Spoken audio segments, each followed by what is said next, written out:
something like that.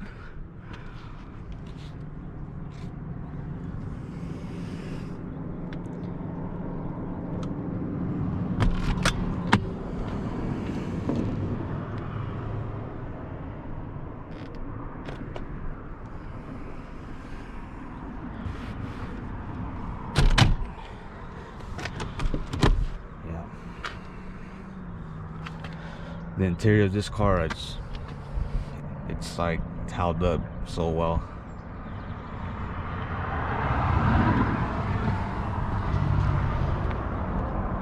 Yeah, when this car first came out, I think people just took it for granted because it wasn't as fast as the RSX Type S.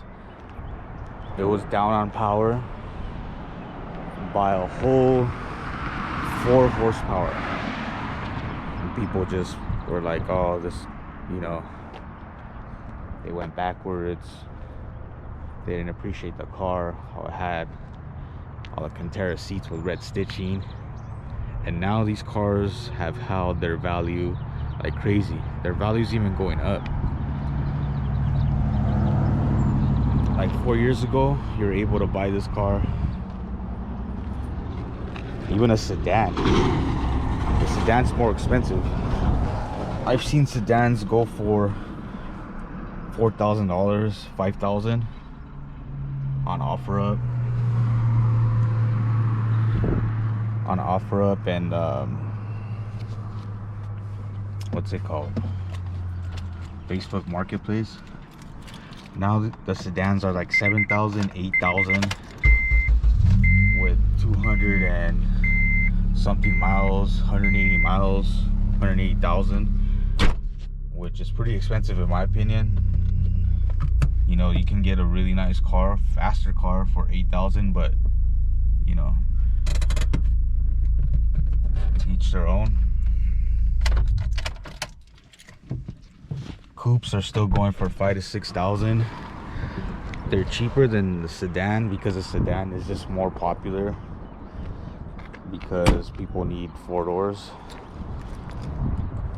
And the sedan is really nice. I really like the sedan, but I don't mind the coupe at all because the coupe is lighter, even though it's like 40 pounds lighter, 40 to 80 pounds lighter, I believe it is. But when you start trying to lose 40 or 80 pounds off any car, it's not an easy task.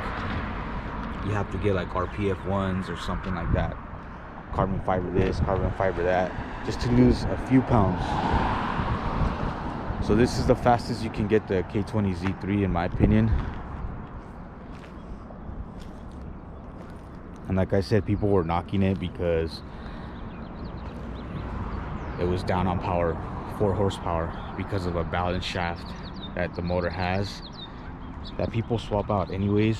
Get the RSX Type S oil pump, and then that's it. After that, you're straight. You have an RBC, you have LSD.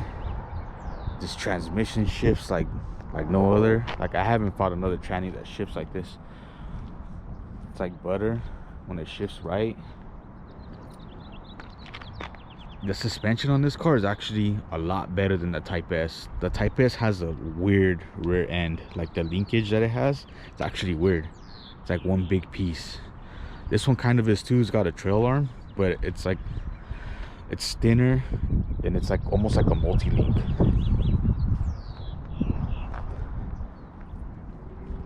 And Type S's are getting more and more expensive as well. But enough of that. Let me show you my exhaust. So this is a legit Skunk 2 exhaust. You know, I actually bought this at a junkyard, so I didn't care if it had this because I got it for dirt cheap. This is like a 3-inch pipe, and if you can see, that's how I mated it up, like that. Took it to a muffler shop. That's what he did. Now the purpose of doing that, how how you're seeing it here was so that it flows freely, because up here in the front right there it pinches and then it goes fat again.